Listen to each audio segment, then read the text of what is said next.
us have any contacts or connections or businesses that are placed in Northern California? Does anybody have that? Yeah, so if you're like me, I have, my company is based in Oakland, California, in the heart of the Silicon Valley. I live here, but certainly I was there last week. And so in my thoughts, and hopefully in your thoughts, are the 70 people who perished, the 700 who are still missing, and the largest wildfire in the history of California, which, believe it or not, is having an impact felt all the way through Silicon Valley. If you look on the internet, you'll see that most people in the Bay Area are walking around with those masks. So it's a very serious time. Hopefully there's some rain coming tomorrow, and it will clear. With that, I wanted to introduce our first speaker today, Rafi Mendelsohn, who's the Director of PR and Social Media at MyHeritage. Rafi's a very interesting guy. Like many of us, he's had a foot in marketing, a foot in public relations, and now I think a really heavy foot in storytelling. And that's really what he's going to start our day off with today, is to teach us a little bit more about how to take the essence of stories, even if we don't think they're that exciting, and tell them in a powerful way so that they resonate with our audience, and that our audience will do what we hope that they do. So with that, let me introduce Rafi Mendelsohn. Rafi, come on up.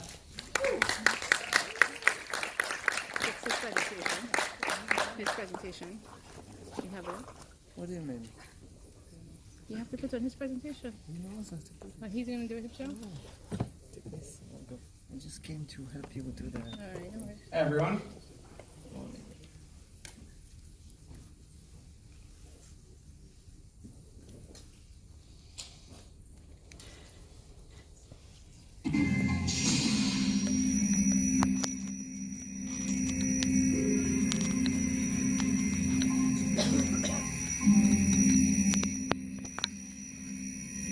This is gold, Mr. Bond. All my life I've been in love with its color, its brilliance, its divine heaviness. I welcome any enterprise that will increase my stock, which it is to do. I think you've made your point, Goldfinger. Thank you for the demonstration. Choose your next witticism carefully, Mr. Bond. It may be your last. The purpose of our two previous encounters is now very clear to me. I do not intend to be distracted by another. Good night, Mr. Bond. Do you expect me to talk? No, Mr. Bond, I expect you to die. There is nothing you can talk to me about that I don't already know.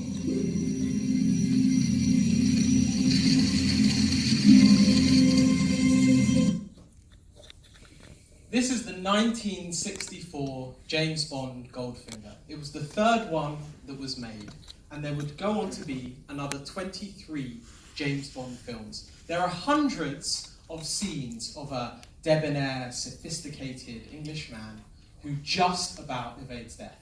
And, spoiler alert, James Bond survives in this scene. Now, we've seen this scene over and over again. If we go into a James Bond film, we know exactly what we're going to get. We're going to have a guy who's just about to be killed, he just about saves the day, and he survives. But yet we go to these films every single time. The last James Bond film nearly grossed $1 billion. So why am I telling you this? Because the point of storytelling, and that's the talk that I'm going to be giving over the next 20-25 minutes, is that we want to be immersed in good stories, even if we know what's going to be happening. And now, more than ever, we want to be taken on a journey of emotions. And I'm hoping to show you different examples of storytelling that you can use on a day-to-day basis, you can take back to the office, and you can try and replicate or take inspiration from. Because the example here is that we want to be taken on a journey and to be told amazing stories, even if we know what's going to happen. My name's Rafi. I'm the Director of PR and lead the social media team at MyHeritage. Just to clear up a few things at the beginning, yes, MyHeritage is sponsoring the main partner of the Eurovision Song Contest next year, but before you ask me, I can't get you any tickets, so don't ask me, let's clear that up. So what's the thing that unites all of us in the room, apart from the fact that we work in marketing? And this apparently is us. If you Google image marketing, I'm not sure what happened to the middle one up there, but apparently this is all of us. So if you don't look like this, then you should probably rethink your profession. What's the thing that unites all of us, apart from the fact that we work in marketing? And that is that we are all storytellers.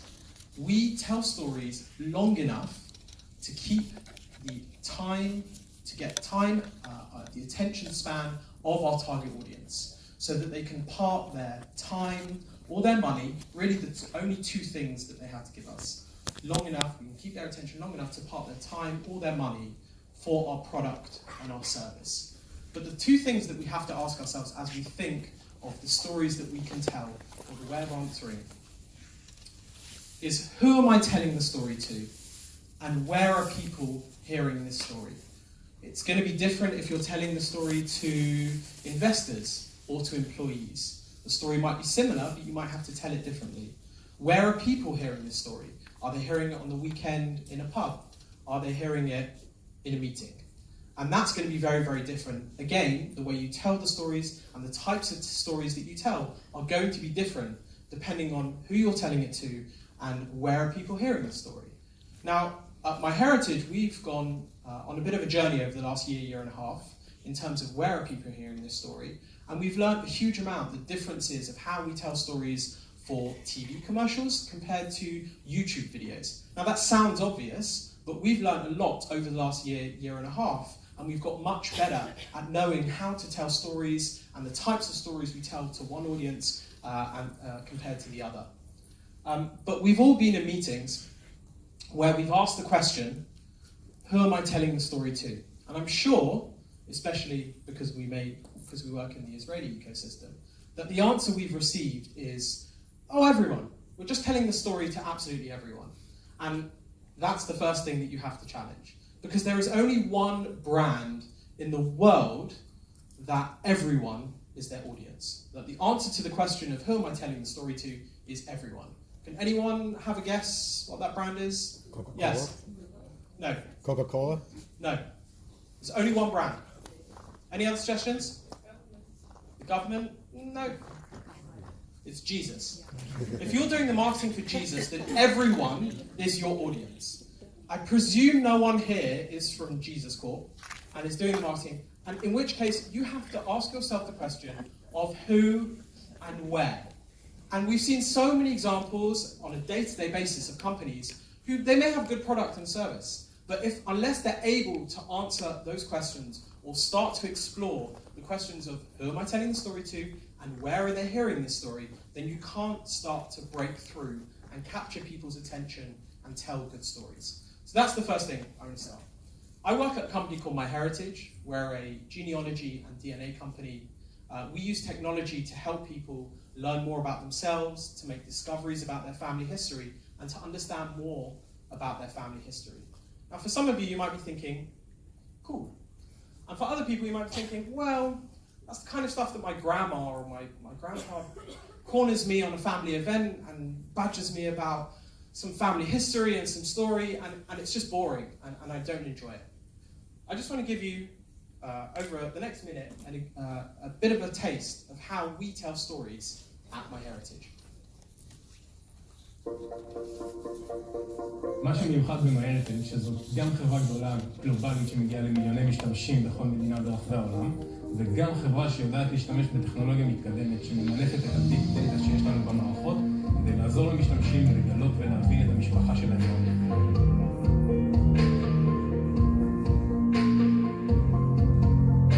I never met my father. It's just it's all like right here. Oh my god, this is tough.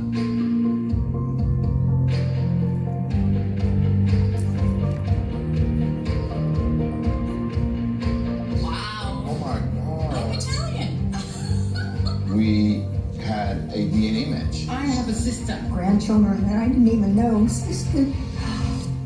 Oh my gosh.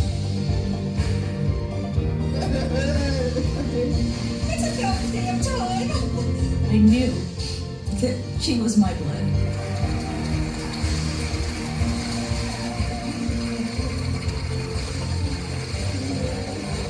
Research the owners of looted art and return it to its rightful owners. Thanks to the heroic bravery of the people of Yakuza, there are living descendants today. ה-DNA מאפשר להצליב ולמצוא קרבה משפחתית בדרגת ודאות מוחלטת. We came here to build their families, to hear their stories, to collect this information and document and preserve it for the next generations.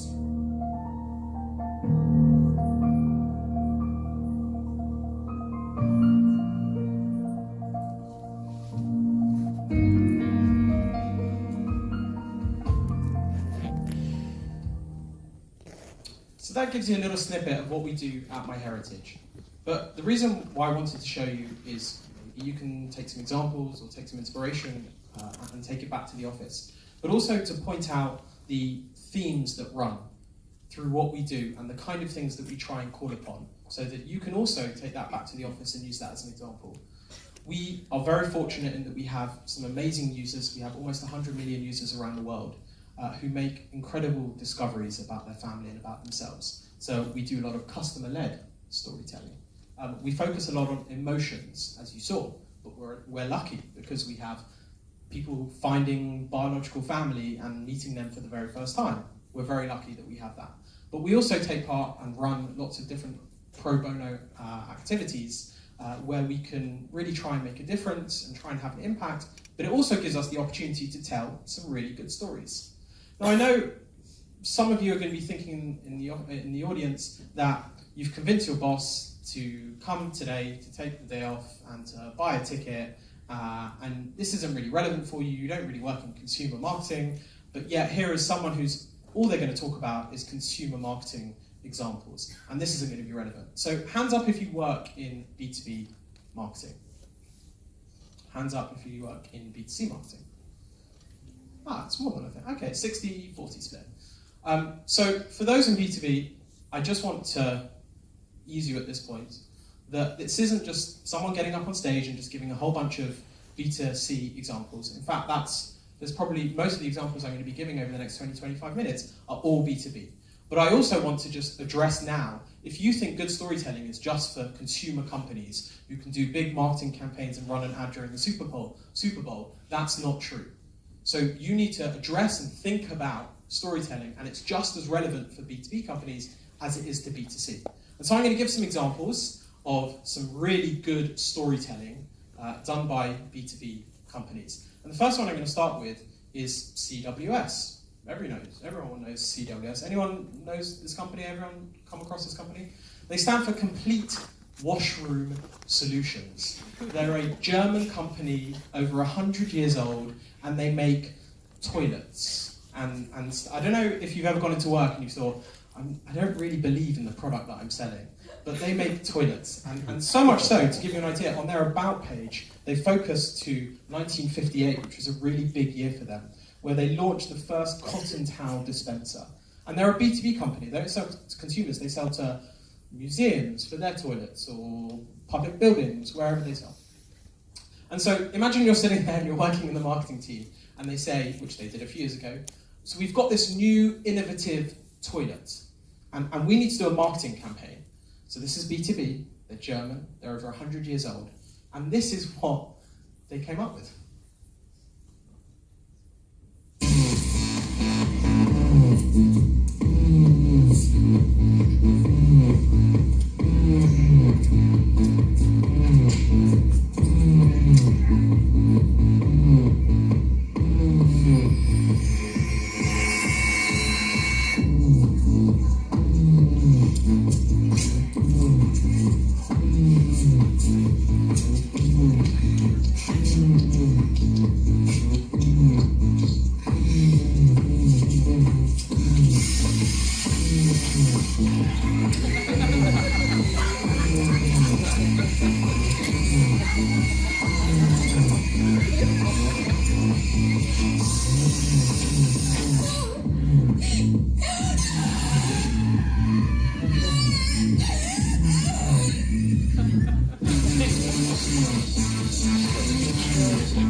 Isn't that amazing? That's unbelievable. Now, you may not be able to go back to your boss and say, hey, I've got an idea, let's include cocaine in our next marketing campaign. But the reason why I wanted to show that is that they are a very conservative B2B company, and they decided to go with humour.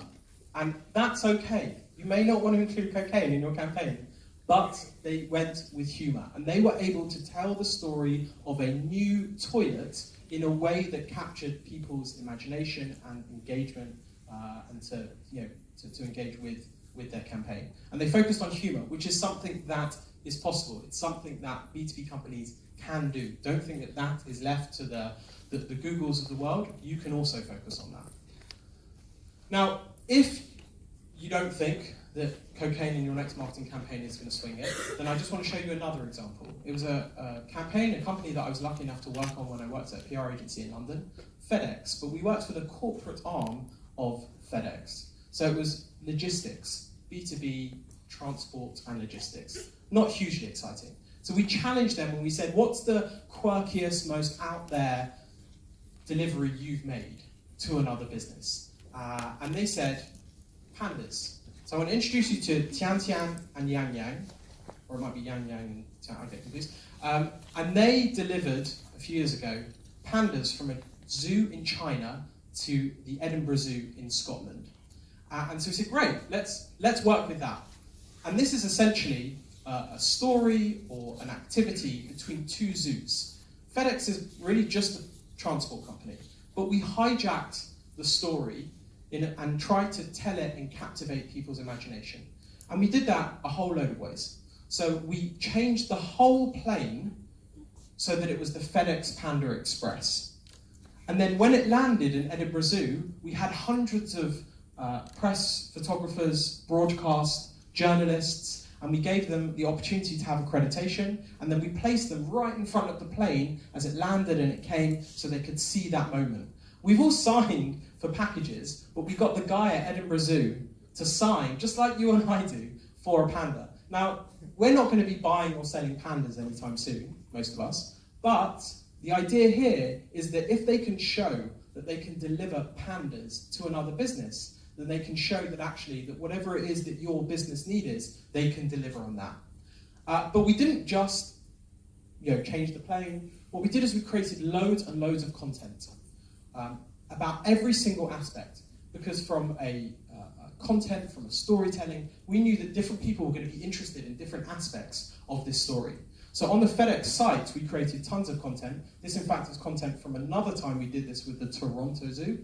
And we created just loads of information that included photographs, that included information about their first-class experience, the type of food that they eat, the information about the zoo breeding program. We had quotes, even though it wasn't from us. We had quotes from the zoo, so that people could lift those quotes and take that information. We had everything you could ever want to know about bamboo. Loads and loads of content. If you were interested more in the aviation, then we had information about the travel aspects. If you were interested in the plane itself, absolutely everything you could possibly need. We had videos, we had other content. Panda diplomacy. If you were interested more in the geopolitics of countries using pandas to have better government relations, we had information. If you're interested more about conservation, you get the idea. We created tons and tons of content. And on the day of the transport taking place, BBC World News stopped all of their news, and for 20 to 30 minutes, they had a cam just on the plane coming in, and the pandas coming down, the person signing for it, and the host, the reporter, just was telling lots of facts that was taken from the FedEx website. So this is another example of a B2B storytelling. We hijacked this information, hijacked this event, and the kind of things that we called upon was that it was quirky. It's not the kind of thing, we don't buy or sell pandas on a day-to-day basis. Again, it was customer-led, but also we had great content. We just created lots and lots and lots of content. And this is another B2B example. Another thing that is often feared by many companies, by many B2B companies, is employee storytelling. This is simple, it's easy to do, but we often get scared because it involves empowering or opening up the secret hidden doors to the company so that people can learn more about, and we may not have as much control. Now, if a company like IBM, one of the most conservative B2B companies, can do it, then definitely you can. And one of the things that they did is, this is a few years ago, they've been running it successfully, is they created the infrastructure and rules and space and blogging areas on their site, and they allowed and invited their employees. They've got thousands of employees, hundreds of thousands of employees all around the world, but many of them work on different things. So they gave them a microphone and an opportunity to talk about the kind of things that they did. And some of them have been incredibly successful and want to go on and create content and tell their story about the kind of things that they do at IBM. And this is easy. They created the infrastructure, the rules. If people didn't know what to do or the things that they shouldn't do, they provided training to their employees. And this is something that you can do. As the marketing people, especially if you work for a company that may be a bit more technical, you're going to have people in the company that have some amazing expertise, some brilliant knowledge, and you can call upon that and give them an opportunity and give them a microphone so they can storytell for your company. Another example is not handing over the reins, but showing the employees that work for the company to humanize the company and show a bit about what the environment is like working. I was lucky enough recently that I was a judge on the European Excellence Awards. It's a competition for PR and communications. And I came across Honeywell Aerospace. They're an aviation company. And what they did, super simple, really, really easy. What they did is they created a whole bunch of videos, 15 videos, where they just followed around different employees. There was very little of a focus on what they did on a day-to-day basis for their company. But they were just clean, easy videos. These are all on mute, but you can get an idea and see the kind of things that they focused on. You know, the person on the top left is originally from Finland. She likes going on long walks, and she works in R&D for the company. The guy on the top right works in HR. He loves BMX biking. And the bottom one works in quality assurance, and she loves knitting. It's an easy way to show the personalities and the human side of the people that work for that company. And it was very successful, and it's one of the finalists shortlisted on this competition that's going to be announced soon. And this is so easy. This is something that we kind of get a bit scared about, telling the stories or humanizing or opening the doors to what it is that we do. But it's very, very easy, and it's another way of telling stories about the kind of things that we do and giving people an impression of what it is that we do. Now, another way of telling stories, and this, I just want to go through different examples, and I could do this all day, but different examples, so hopefully you can take inspiration either from the companies that I'm showing or the theme running through it is data-led stories. Now, I love data-led stories, and the great thing about data-led stories is two parts. Firstly, you're probably sitting on data already, and if you make the BI and analysts who work at the company your friends, do a little bribery, then actually the data is probably not so hard to get, and they can provide that data. The second thing is you can pretty much manipulate the data to whichever story and however you want to tell that story, and that's the great thing. But the best example of data-led storytelling is an example that was actually told to me by someone in the audience who I won't name and shame, because they told me on a Shabbat morning in shul, and it will become apparent why I'm not going to name and shame them. It's not SimilarWeb or Google Trends, but it's Pornhub Insights. Now, I'm not going to explain what the company does. I think it's very apparent. I'm not going to go into details of what they do or the business structure, etc. But pornhub.com/insights, don't get the URL wrong, is an amazing and the best example of a data-led storytelling. They have an insights data blog, and if they can do this, then you guys certainly can. They've created a clean and easy, they are telling the stories, focusing on different key events, different moments in time, different topical things that are in the news, and it's super easy to do. And they use this for their content marketing to raise awareness about what they do. Journalists flock to this website so they can pick out information and different quirky ways of telling their stories that are slightly different. And I'll just give you some examples of the kind of things that they do. So Halloween, it's a key event in the year, everyone's talking about Halloween, they tap into that key event. And what they speak about is searches, some of the most popular searches related to Halloween during Halloween. And they make amazing infographics, and it's very clean, it's very easy to read, and you really get an idea very, very, very easy. The other thing that they do is they found out that during key sporting events, their traffic goes down. Now, most companies wouldn't focus on that. As a general principle, you wouldn't really say, this is when people don't want to use us, or this is when our traffic goes down. But not only did they not do that, they actually focused on a key sporting event, the World Cup final, France-Croatia, and they went into the specifics of when the traffic went down, what happened, how people stopped visiting their site, which is quite a brave thing to do. And Croatia lost the final, but don't worry because the traffic bounced by 7% over the average. The other thing that they did is that they worked with a third-party organisation. So they did a snapshot on Australia, but this is the best thing. They worked with an associate professor of urban planning at the University of Western Australia, who they provided all of the data, and that person essentially put together an academic paper, a white paper, based on their data. Now, if they are working with academic organisations and universities, and if you're sitting on some data, then you definitely can be doing things like this. And there's a speaker who's coming up later this afternoon, Eitan Buchman, who has done great things at Freightos, and they are a shipping data analytics company. And apologies if I've described them wrong. And they've done amazing things with data. They sit on loads of data, and they've done fantastic things to try and engage and tell stories using their data. And this may be a bit of an extreme example, but it's captivated you, it's kept you awake for a bit longer, and it's given you an example of what I think is the best data-led storytelling out there.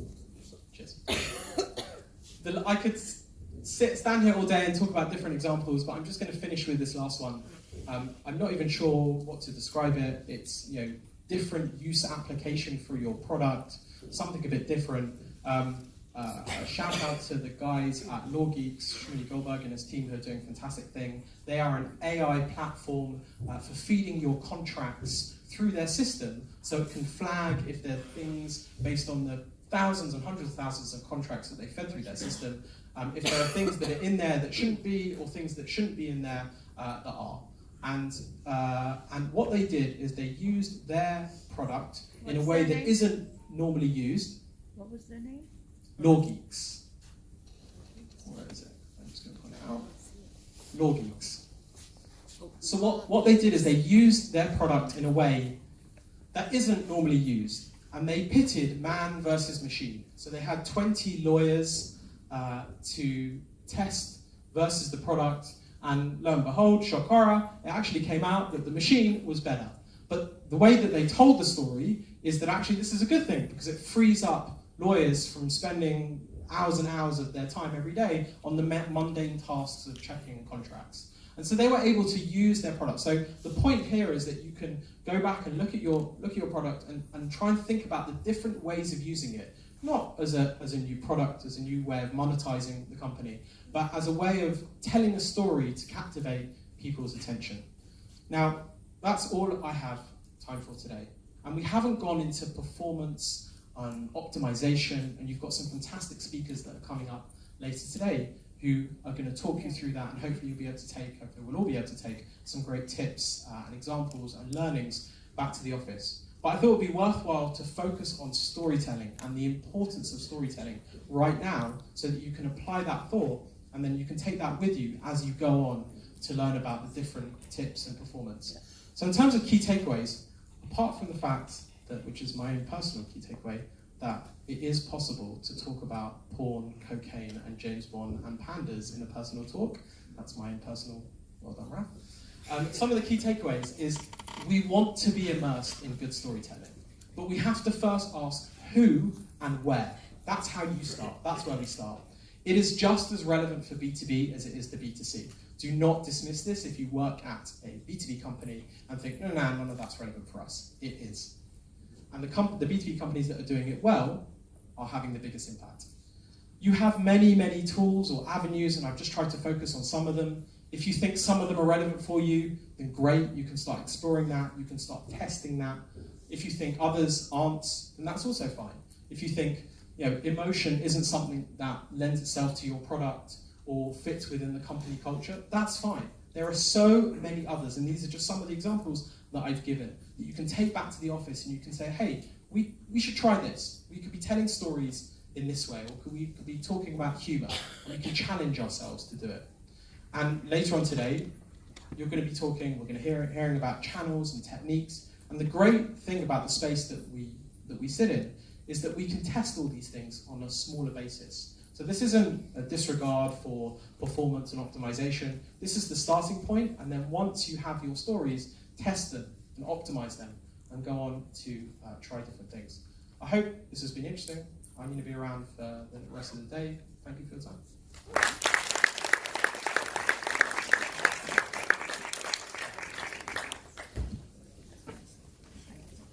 Another round of applause. That was awesome. Great way to start the day. Again, if you are hearing things that are interesting to you, make sure you write them down, post them online with the hashtag #ContentIsrael. I'm keeping in mind the 3 bullets on our signage: strategy, engagement, and execution. For those of you who have ever done adult education, you'll know that we're all really distractible. What I would ask is, who has one key takeaway that they took from that last presentation that they're going to take home with them? Just raise your hand quickly. One key takeaway. You right there. No? Okay, blue shirt. Good marketing is short as good storytelling. Good marketing is short, as is good storytelling? Good marketing and short is good storytelling. Good marketing is good storytelling. That is awesome and very true. Very good. All right, well, with that, what I wanted to do, thank you very much, was bring up our next speaker. It is Yanai Sila, the CMO of AppSy. He's going to kick our butts. Let's be very clear. He's going to talk about how to use storytelling to quickly and amazingly and powerfully move the sales needle. So with that, I want to introduce Yanai Sila of AppSy. Thank you. Big round of applause.